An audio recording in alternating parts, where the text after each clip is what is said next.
다윗은 계속해서 사울 왕에게 쫓기는 도망자의 신세였습니다.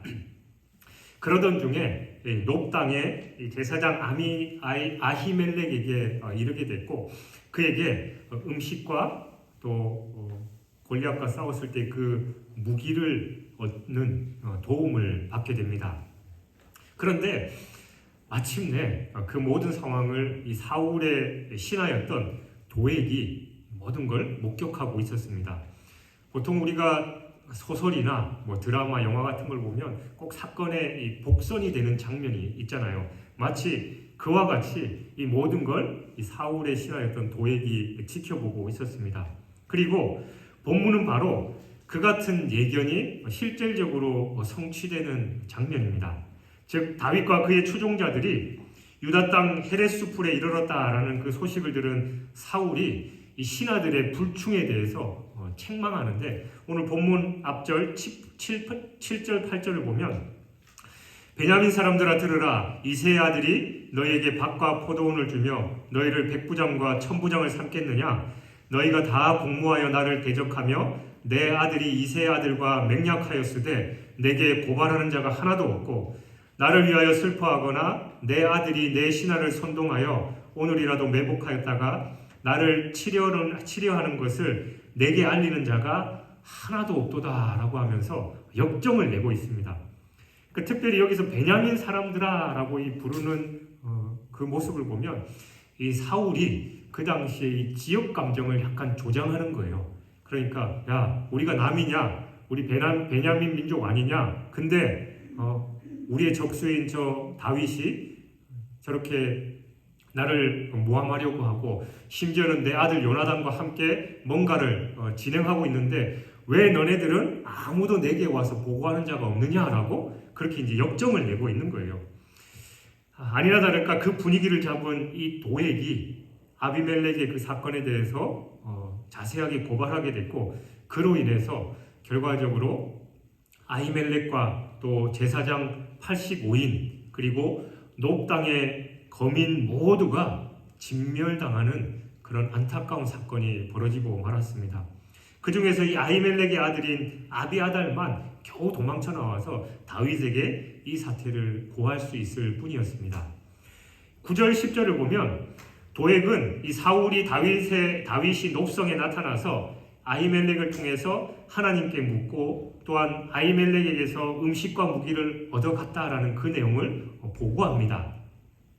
표면적으로 볼 때 이 도액의 이 보고는 전혀 문제가 없습니다. 왜냐하면 그 일이 실질적으로 일어나기 때문이죠. 그러나 면밀히 살펴보면 이 도액의 보고는 이 불순한 의도가 있는 거짓 보고였습니다.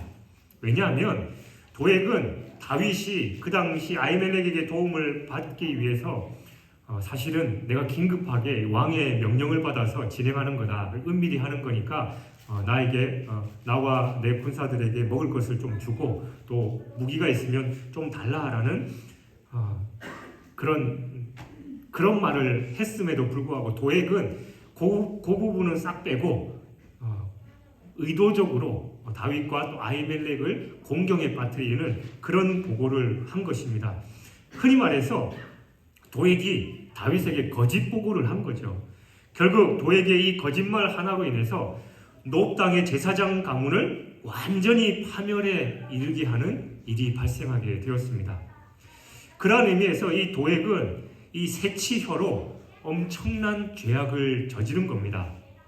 이와 관련해서 우리는 거짓말에 대해서 한번 살펴볼 필요가 있습니다. 거짓말은 우리가 일상생활에서 쉽게 할 수 있으면서도 엄청난 악영향을 끼치는 무서운 죄악입니다. 여러분, 우리 인간의 삶에서 일반적으로 거짓말이 얼마나 보편화되어 있습니까? 거짓말은 우리가 가장 쉽게 범할 수 있는 죄악 중에 하나입니다. 우리와 또 가장 친밀한 죄다라고도 할 수 있을 겁니다. 이렇게 거짓말이 우리에게 친숙한 건 그게 당장 어떤 표시가 나는 것도 아니고 힘들지도 않고, 어떤 사소한 거짓말은 아무렇지도 않게 그냥 넘어갈 수 있다라고 생각하기 때문입니다. 그래서 우리 흔히 시장 가면 물건 파는 분들이 뭐라고 합니까? 믿지면서 장사한다라고 하죠. 그러면서 사는 우리는 어떻게 해요? 뭐 500원, 1000원 깎으면서 나 돈 그거밖에 없다고 그러니까 그렇게 달라라고 얘기를 하잖아요. 이런 그냥 사소한 거짓말, 우리가 죄책감을 가지고 또 나쁜 거짓말을 한다라고 생각하는 사람은 아무도 없을 겁니다. 사람들의 이런 모습에 대해서 허셀포드라는 사람이 이렇게 얘기했습니다. 사람들은 죄를 싫어하면서도 거짓말하는 것은 별로 꺼리지 않는다. 어떻게 보면 우리가 가장 많이 그리고 쉽게 짓는 죄이기 때문에 그 거짓말의 죄에 대해서 그만큼 관대해 있는지도 모르겠습니다.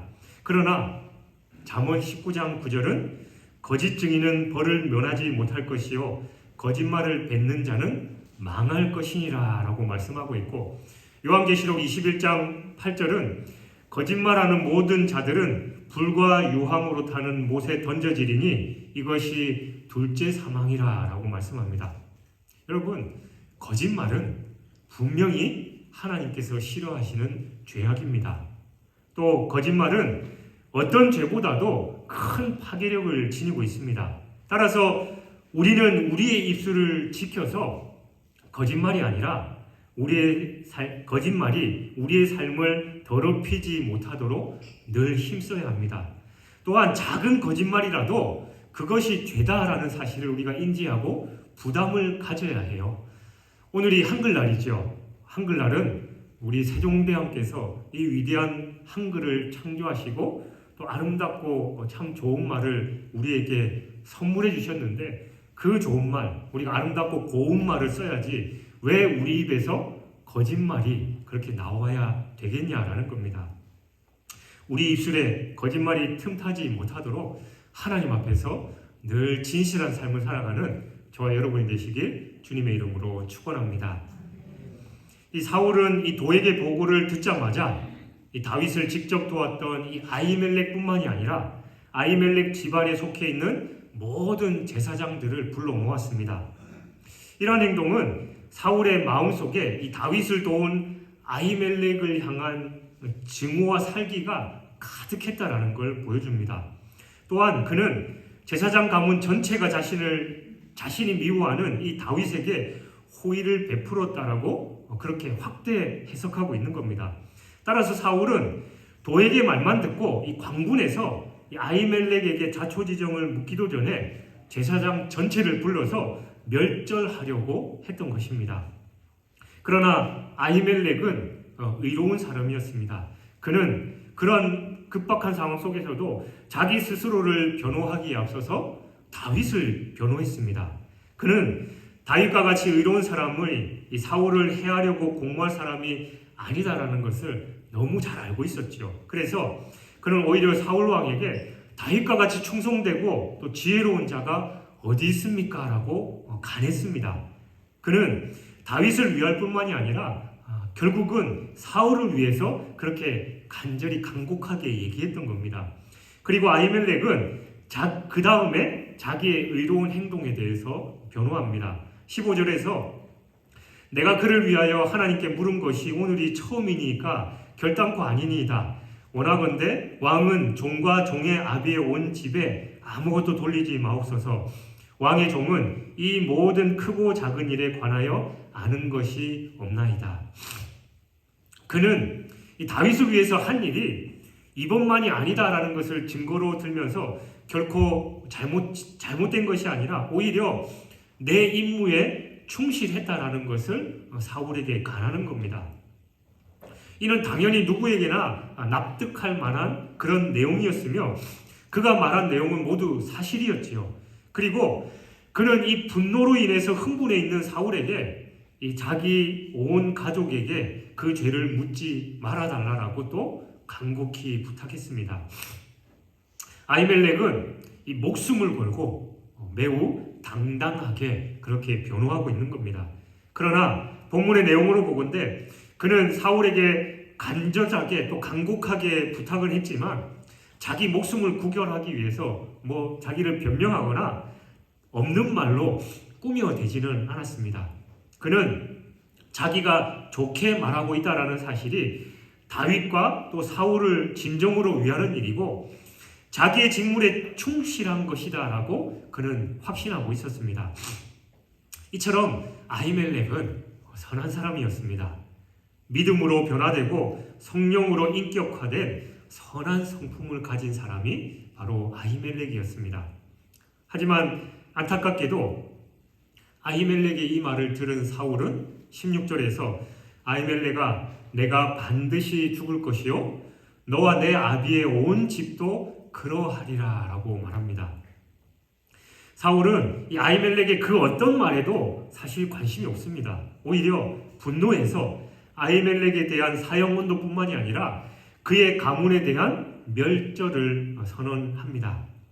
사울은 자신의 적인 다윗을 도와준 이 아히멜렉에 대한 분노로 인해서 판단력을 잃었을 뿐만이 아니라 그 당시 율법에 2명 이상의 증언에 의해서 그 범죄를 확정하도록 규정해 놓은 그것조차도 무시해버리고 도액 한 사람만의 증언으로 악한 판결을 내린 것입니다. 그는 이미 하나님의 택한 백성 이스라엘을 통치할 자격을 상실한 상태입니다. 결국 사울은 호위병들에게 여호와의 제사장들을 모두 죽이라라는 명령을 합니다. 사울이 이 호위병들을 동원해서 여호와의 제사장들을 살해하도록 명령한 것은 여호와의 종들에 대한 공개적인 전쟁을 선포한 것으로 이것은 곧 여호와 하나님에 대한 전쟁 선포나 다름없는 것이었습니다. 사울은 지금 여호와의 기름 부음 받은 종들을 살해하도록 명령하고 있는 거예요. 이런 사울의 모습은 나중에 다윗이 사울을 죽일 수 있는 기회가 주어졌음에도 그가 여호와로부터 기름 부음 받은 종이라는 이유로 손을 대지 않았던 그 모습과는 완전히 대조된 모습입니다. 결국 사울이 여호와의 기름 부음 받은 제사장들을 다윗의 공범으로 몰아서 죽이려고 함으로써 다윗에 대한 사울의 적의가 단순한 인간에 대한 적의에 머무는 것이 아니라 더 나아가서는 다윗을 선택하셨을 뿐만이 아니라 제사장들을 기름 부어서 당신의 일꾼으로 삼으신 여호와 하나님께 대한 적의로까지 사실은 발전한 것을 드러내고 있습니다. 그러나 호위병들은 여호와의 제사장들을 죽이기를 싫어했지요. 그들이 제사장들을 죽이라라는 것을 거부했던 것은 그들의 왕인 사울의 상태가 사실 정상이 아니었을 뿐만이 아니라 특별히 제사장이 여호와의 제사장으로 언급되어 있다는 점에서 우리가 알 수 있듯이 제사장을 죽이는 것은 여호와께 대항하는 악행이고 여호와의 진노를 자초하는 일이다라는 걸 그 호위병들이 생각하고 있었기 때문입니다.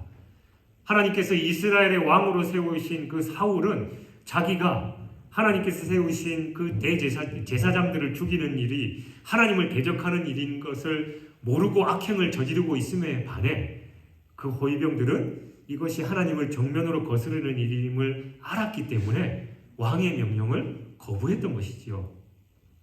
17절은 이 부당한 권력에 우리 성도들이 어떤 방식으로 맞서야 하는지에 대해서 잘 보여주고 있는 부분입니다. 여기에 보면 왕의 신하들은 죄 없는 제사장들을 죽이라라는 이 사울의 부당한 명령에 사실은 순종해야 했습니다. 왜냐하면 왕의 명령이니까 당연히 따라야 하는 것이지요. 하지만 그들은 그렇게 하지 않았습니다. 자기 목이 날아갈 수 있는 그런 상황이었음에도 불구하고 그들은 왕의 명령을 거부했습니다. 그건 의인이 악인 앞에 굴복하는 것은 우물이 흐려짐과 샘이 더러워짐과 같으니라라는 이 잠언 25장 26절 말씀과 같이 부당한 권력은 그 권력은 물론이거니와 거기에 굴복한 자신도 죽는 길임을 알았기 때문입니다. 여러분, 만일 왕의 신하들이 이 사울의 그 권력이 무서워서 아히멜렉 일가를 몰살했다면 결과가 어떻게 됐을까요? 명령을 내린 사울은 물론이거니와 그에 따르는 자신들도 죄를 범하는 것입니다. 사울도 망하고 자신들도 망하는 그런 길이 됐을 것입니다. 또한 우리가 주의 깊게 살펴봐야 될 것은 여기서 신하들이 또 다른 잘한 점은 사울의 부당함을 위해서 그 이후로 칼로 맞서지 않았다라는 사실입니다. 여러분, 이후에 열왕기에 나타난 북왕국 이스라엘의 역사를 한번 보십시오. 부당한 권력자인 왕에 맞서서 쿠데타가 수도 없이 일어난 것을 우리는 잘 알고 있습니다. 당시로서는 이 반역을 꾀하는 것이 문제를 해소하는 것 같았습니다. 하지만 여전히 새로 들어선 왕 역시 유사하거나 또 전혀 다른 성격의 죄를 짓는 것을 반복해서 짓는 것을 우리는 볼 수 있습니다. 그러니 그것을 무작정 무력으로 없애는 것만이 능사가 아니다라는 거예요. 우리는 그러한 일을 피해야만 합니다. 그래서 성경을 보면 권력을 존중하라라는 것을 우리는 여러 곳에서 발견할 수 있습니다. 여러분, 무저항 불복종 운동이 좋은 이유가 바로 이와 같은 이 두 가지 극단적인 현상을 피할 수 있다는 겁니다. 무저항 불복종 운동을 전개할 때 우리는 악에 굴복하는 일도 막을 수 있거니와 우리 성도의 거룩한 싸움이 혈과 육을 상대로 싸우는 것이 아니다라는 걸 알게 된다는 거죠. 또 더 나아가서는 부당한 권력에 의해서 우리가 벌이는 이 무저항 불복종 운동이 죽음으로 끝난다 해도 우리는 그것을 영광스러운 순교로 받아들일 수 있습니다. 그러니까 조금도 두려워할 필요가 없다라는 거예요. 이런 말이 좀 어떻게 들릴지 모르겠지만 한 번뿐인 우리의 인생, 하나님의 뜻에서 순교하는 것도 영광으로 우리가 생각할 수 있어야 된다는 겁니다. 또 실제로 우리 하나님께서 우리가 그렇게 무저항 불복종 운동을 전개할 때 허망하게 죽도록 그냥 내버려 두시는 분도 아니다라는 거예요. 간혹 그런 일이 있습니다만 그건 역시 다 하나님의 뜻이고 섭리 안에 있다라는 걸 우리는 인정해야 됩니다. 하나님은 우리를 그렇게 무조건 죽음의 길로 몰아세우시는 분이 아니라 오히려 우리를 그 속에서 승리하게 하시는 분임을 믿습니다. 여러분, 성경에서 부당한 권력의 요구에 무저항 불복종으로 맞섰던 이들을 한번 보십시오. 사드락과 메삭과 아벳느고가 그랬고 다니엘이 그랬고 또 모르드게가 그랬습니다. 그들 모두가 한결같이 어려움을 겪었고 심지어는 죽음의 문턱까지 갔지만 하나님께서 그들을 회복시키셨다라는 겁니다. 부당한 권력에 불복종으로 맞선 결과 죽음의 문턱까지 갔음에도 불구하고 하나님께서 친히 역사하셔서 궁극적인 승리를 거둘 수 있었습니다. 하나님이 완전히 역전하신 것이죠. 그러므로 여러분, 비록 부당한 권력이 생명을 위협해 온다 할지라도 굴복하지 마시기 바랍니다. 그렇다고 힘과 폭력으로도 맞설 필요는 없습니다. 일관되게 우리는 무저항 불복종으로 맞서면 됩니다. 그것은 우리 신앙의 선조들이 자신들의 신앙도 지키고 그 삶을 승리로 이끈 최상의 전술이고 또 전략이었습니다. 하나님의 선한 인도하심을 바라보면서 묵묵히 그 뜻을 행할 때 하나님께서 그 모든 것을 주관하시고 이끌어 가심을 믿었다라는 것이죠. 우리도 그렇게 하나님의 신실하심 또 하나님의 실수하지 않으심을 믿고 나갈 때 하나님께서 우리의 삶을 구체적으로 인도하시고 결국은 승리하게 하실 줄 믿습니다. 자신의 호위병들이 명령에 따르지 않자 사울은 도액에게 제사장을 죽이라 하라는 명령을 합니다. 사실 끼리끼리 모인다라고 하지요. 악한 왕 밑에는 악한 신하들이 모이기 따름입니다. 9절 18절을 보면 도액을 에돔 사람 도액이다라고 기록하고 있는데 이처럼 그에게는 불신앙의 피가 흐르고 있었습니다. 에돔은 에서의 후손이죠. 에서는 장자의 명분을 가볍게 여겨서 하나님의 약속을 업신여겼던 불신앙의 대표자입니다. 도액은 바로 이 에서의 후손으로서 여전히 하나님께 대한 불신앙을 가졌던 그런 사람입니다. 그는 사탄이 욥을 고발한 것처럼 하나님의 사람을 고발했습니다. 사울이 베냐민 지파의 사람들의 악한 마음에 충동을 일으켰을 때 그는 그 좋은 기회를 놓치지 않고 하나님의 종 아히멜렉을 고발한 것입니다. 불신앙의 사람들은 항상 이렇게 하나님의 사람들을 고발할 좋은 기회를 놓치지 않습니다. 또한 그는 사울이 먼저 이야기를 꺼내길 기다려서 그의 고발의 효과를 극대화했습니다. 그의 궁극적인 목적은 하나님의 사람을 죽이는 것이었습니다. 그는 하나님의 사람을 고발하는 것으로 만족하지 않았다라는 거예요. 왕의 호위병들이 감히 제사장 아히멜렉을 죽이지 못하자 그는 기다렸다는 듯이 사울의 명령이 떨어지자마자 아히멜렉과 그 족속의 남녀노소를 가리지 않고 심지어 동물들까지도 남김없이 몽땅 죽였다라는 겁니다. 도액은 마치 악의 화신과도 같습니다. 하나님의 사람을 죽이는 것 이상으로 불신앙의 사람들을 즐겁게 하는 것은 사실 없습니다. 그들은 사울을 위하는 듯 보였지만 결과적으로 사울의 오른팔 그리고 사울이 바른 길로 갈 수 있도록 도와줄 수 있는 그 사람을 죽이는 그런 죄를 범하고 만 겁니다. 어떠한 경우에서든지 불신앙의 사람이 신앙인에게 유익을 주는 경우는 별로 없습니다. 그들은 선한 가면을 쓰고 나타나지만 결국은 모든 것을 노작질해 갑니다. 이처럼 도액은 전형적인 악인의 모습입니다. 여러분, 그래서 이 악한 세상에서 또 우리가 어떤 일을 당할지 모르는 그런 상황 속에서도 우리가 주기도문과 같이 다만 악에서 구하옵시고 라는 그 기도가 우리의 기도가 되어야 될 줄 믿습니다. 오직 하나님의 은혜이고 하나님께서 우리를 지켜 보호해 주셔야만 우리는 이 악인의 모략과 또 악인의 공격에서 안전할 수 있다라는 겁니다. 아히멜렉의 온 가족이 죽임을 당하는 중에 아히멜렉의 아들 중 하나인 아비아달이 겨우 피해서 도망해 다윗에게 가서 이 사울이 여호와의 제사장들에게 행한 그 모든 일을 고합니다. 그런데 22절을 보면 다윗은 도에게 칼날을 피해 도망온 이 아비아달에게 내 아버지 집의 모든 사람 죽은 것이 나의 탓이로다 라고 말합니다. 이는 놉당의 학살 사건을 듣고 그 원인이 나에게 있다라는 걸 말하는 거죠. 사실 놉 제사장 학살 사건은 분명히 사울의 광기적인 만행이었습니다. 누가 봐도 그것은 사울에게 잘못이 있었습니다. 또한 이 교묘한 말로 사울의 광기를 부채질한 에돔 사람 도액 역시 그 일의 주도자입니다. 그가 만일 다른 신하들과 함께 침묵을 지키기만 했어도 사실은 이 일이 일어나지 않았을 수도 있습니다. 그런데 보십시오.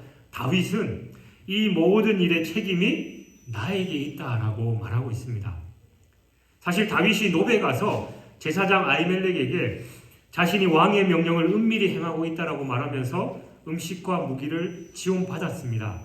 사실 다윗이 자신이 아히멜렉을 속인 것은 사실이지만 거기에는 아히멜렉을 파멸에 몰아넣으려는 어떤 악의도 없었습니다. 따라서 다윗은 이런 일을 당하여 자신의 책임을 모면하기 위해서라도 사울을 얼마든지 비난할 수 있었습니다.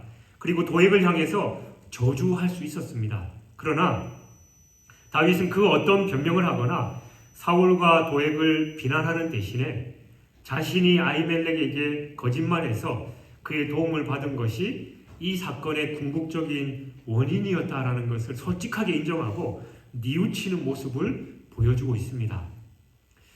이렇게 자기의 잘못을 인정한 다윗은 곧 진정한 회개의 길로 들어설 수 있었습니다.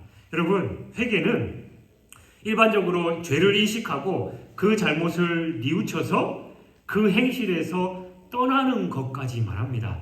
따라서 자기의 잘못을 인정하고 자복하는 것은 바로 회개의 첫걸음이다라고 할 수 있고, 이 첫 단계의 죄의식이 이루어지지 못한다면 그 죄에 대한 회개는 있을 수가 없습니다.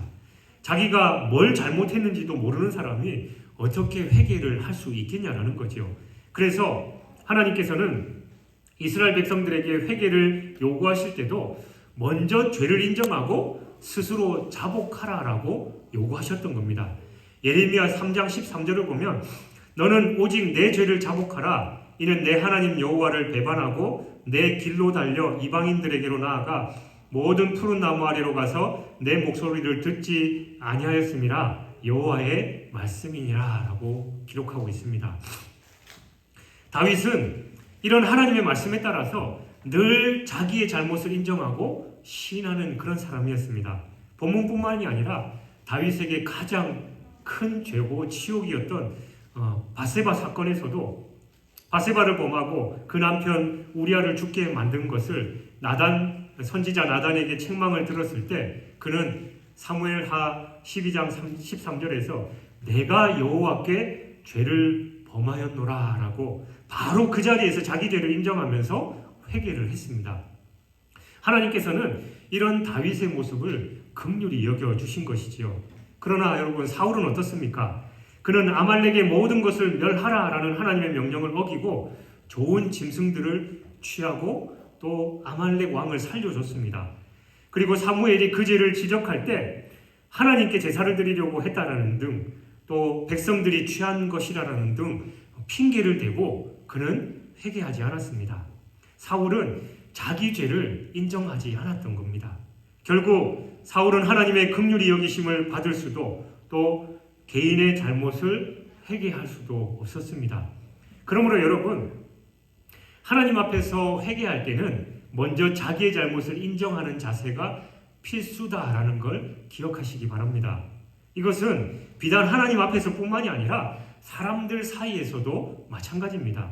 정녕 여러분의 삶이 하나님과 사람들에게 인정을 받고 또 서로 화목을 이루기를 원한다면 먼저 여러분의 잘못을 인정하고 회개하는 길에 서야 한다는 거지요.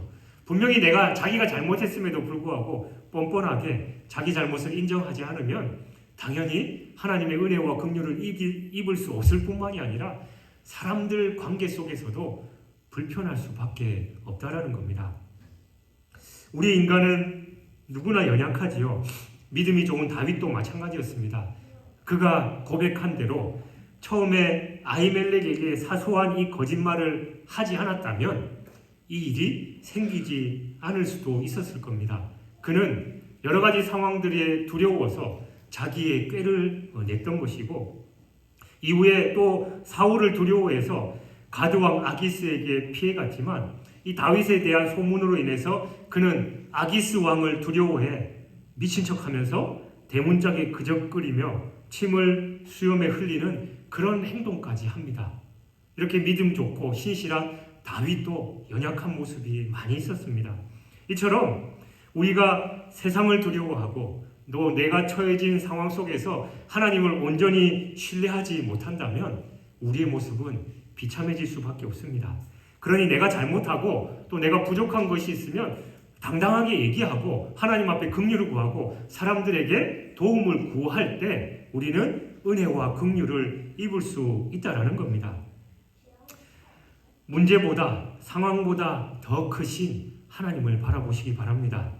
우리의 생각으로 판단하지 말고 모든 것을 하나님께 맡기고 의지할 때 하나님께서 우리의 삶을 구체적으로 이루어 가시고 인도하실 줄 믿습니다. 23절을 보면 다윗이 자기에게 피신해온 아비아달에게 두려워 말고 내게 있으라. 내 생명을 찾는 자가 내 생명도 찾는 자니 내가 너와 함께 있으면 보전하리라 라고 말합니다. 다윗의 이러한 태도는 자기가 아히멜렉에게 거짓말함으로써 큰 불상사를 불러온 것에 대해서 인정하고 회개한 후에 그 회개를 자기의 삶으로 나타낸 것입니다. 그러니까 자기가 뿌린 것을 자기가 거두려고 하는 다윗의 모습인 겁니다. 만일 아비아달이 다윗에게 왔을 때 다윗이 모른 척 해버렸다면 다윗의 회개는 진정한 회개가 될 수 없었을 겁니다. 왜냐하면 회개는 우리의 뉘우침뿐만이 아니라 우리 삶의 열매를 요구하기 때문입니다. 여러분 삭개오를 보십시오. 그는 회개한 후에 누가복음 19장 8절에서 내 소유의 절반을 가난한 자들에게 주겠사오며 만일 누구의 것을 속여 빼앗은 일이 있으면 내 갑절이나 갚겠나이다 라고 고백했습니다. 또 베드로는 고난이 두려워서 예수님을 3번이나 부인했지만 닭이 울 때 회개하고 담대히 나가서 복음을 전했습니다. 그 사건 이후에 베드로의 모습은 완전히 달라져 있었죠. 유대 종교 지도자들이 자기의 생명을 위협하는 그 자리에서도 내가 사람의 말을 듣는 것이 맞느냐 하나님의 말을 듣는 것이 맞느냐 판단하여 보라라고 담대하게 그의 삶이 완전히 변할 수 있었습니다. 또한 그는 로마 교회를 세웠고 또 터툴리안에 의하면 십자가에 거꾸로 달려서 순교하는 삶의 열매를 맺었습니다. 물론 우리가 눈물을 흘리고 입으로 시인하는 회개도 중요합니다. 하지만 이것만으로는 회개가 온전하다라고 할 수 없습니다. 왜냐하면 온전한 회개에는 반드시 행위의 돌이킴과 삶의 변화가 있어야 하기 때문입니다. 여러분 생각해 보십시오. 어떤 사람이 거짓말한 후에 말로는 아이 잘못했다 회개한다라고 하면서 계속해서 그 거짓말을 이어간다면 그건 진정한 회개라고 할 수 없을 겁니다. 그래서 예레미야서 26장 13절을 보면 너희는 너희 길과 행위를 고치고 너희 하나님 여호와의 목소리를 청종하라라고 말씀하고 있고, 스가랴 1장 4절을 보면 너희가 악한 길, 악한 행위를 떠나서 돌아오라라고 기록하고 있는 겁니다. 그러므로 여러분, 부디 하나님 앞에서 회개할 때 여러분의 입과 마음과 행실까지 죄에서 돌이켜서 완전한 회개를 하시기를 바랍니다. 이렇게 죄에서 돌이켜 선한 삶의 열매들이 맺혀질 때 하나님께서 우리를 기뻐하실 것입니다. 오늘 본문의 사건은 하나님의 뜻에 반해서 이 자기 왕위를 필사적으로 지키려는 사울의 잘못된 욕심과 또 도에게 기회주의적이고 하나님을 두려워하지 않는 이 처세술이 빚어낸 추악한 작품이었습니다. 이처럼 엄청난 사건의 배경에는 필연적으로 인간의 헛된 욕심과 또 죄악이 자리 잡고 있습니다. 더욱이 이러한 사건은 죄의 폭발적인 파괴력을 여실히 보여주고 있습니다. 우리가 악한 것은 그 모양이라도 취해서는 안 되는 이유가 바로 여기 있는 겁니다. 아무튼 본문의 사건은 하나님의 의를 실현해야 할 신정적 왕정체제 왕으로서 사울의 부적격함을 폭로함으로써 그의 몰락이 필연적이고 또 극한 상황에 이르렀다라는 걸 잘 보여주고 있습니다. 또한 권력 앞에 굴복하지 않고 자신의 소임을 충실히 지켰던 아히멜렉의 고든 모습 또한 볼 수 있습니다. 그러나 안타깝게도 그와 아히멜렉과 제사장들이 함께 죽임을 당하고 말았지요. 우리가 앞에서도 얘기했지만 하나님의 뜻대로 불의 앞에 굴하지 않고 하나님의 그 사명을 잘 지킨 이 아히멜렉이 왜 죽어야 합니까? 또 그리고 그뿐만이 아니라 85명이나 되는 그 다른 제사장들과 심지어는 그 가족들 그리고 짐승까지도 다 죽이시는 건 하나님 너무하신 거 아닙니까? 라고 우리가 항변할 수도 있을 겁니다. 그러나 본문에 나타난 이 사건은 비록 사울의 시기심과 도에게 간악함이 빚어낸 사건이었다라고 하지만 이들 제사장의 입장에서는 결코 애매하게 당하는 그런 고난은 아니었습니다. 즉 그것은 엘리 가문에 대한 하나님의 심판 내연이 이루어진 겁니다. 사무엘상 2장 이하에 보면 하나님께서는 일찍이 엘리 가문의 패역함에 대해서 그 가문의 멸절을 선고하셨는데 엘리와 그리고 홈리와 비느하스 그리고 그의 처의 죽음에 이어서 그 후손인 제사장 85명이 죽음으로써 또 한 번 이 예언의 성취가 이루어지고 있다는 걸 우리에게 보여주는 겁니다. 그러니까 더 거슬러 올라가면 그 엘리 제사장 한 명 때문에 그 제사장 가문이 오늘 이 본문의 사건에서 다 몰살을 당하고 멸망할 수밖에 없었다라는 겁니다. 여러분, 하나님의 말씀은 결코 변함이 없고 또 1.1핵도 없어지지 않습니다. 천지가 없어질지언정 하나님은 그 말씀을 지켜가시는 겁니다. 그러므로 우리는 하나님은 반드시 그 죄에 대한 책임을 물으신다라는 사실 앞에 두려워 떨림으로써 그 죄악에서 더더욱 멀리해야 합니다.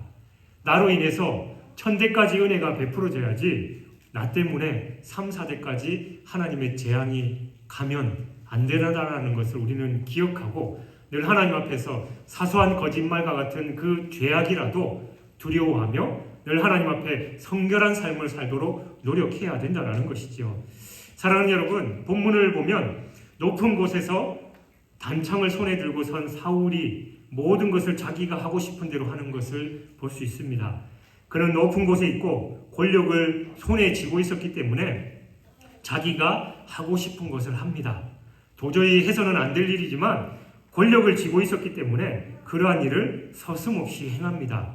죄 없는 다윗을 죽이려고 안달이 나 있고 죄 없는 제사장들을 다 학살했습니다. 그러나 아히멜렉은 의로운 사람이었습니다. 그는 목숨을 걸고 다윗의 정당함과 죄 없음을 변호했습니다. 그러다가 그가 죽었습니다. 마찬가지로 우리 주 예수 그리스도께서는 우리의 죄악을 변호하시다가 우리 죄를 대신해서 죽으셨습니다. 주님은 죄악된 세상과 타협하지도 굴복하지도 않으셨습니다. 묵묵하게 그 죄의 문제를 해결하시기 위해서 십자가의 길로 걸어가셨습니다. 여전히 주님은 우리를 대신해서 우리의 죄악과 부족함과 연약함을 하나님께 간구하고 계십니다. 그러므로 여러분, 우리도 세상의 권력에 굴복하거나 죄악에 휩쓸리는 것이 아니라 예수님처럼 하나님께서 원하시는 그 십자가의 길을 걸어가야 합니다. 우리가 우리의 십자가를 지고 우리의 이웃의 연약함, 내 친구들의 연약함, 우리 성도들의 연약함과 고통을 대신해서 짊어지고 살아갈 때 바로 예수 그리스도의 제자로서의 그 직분을 다할 수 있는 것입니다. 세상의 악은 하나님의 사람들을 핍박하고 괴롭게 하지만 예수님께서 우리를 위해서 변호해 주시고 보호해 주신다는 사실을 기억하시기 바랍니다.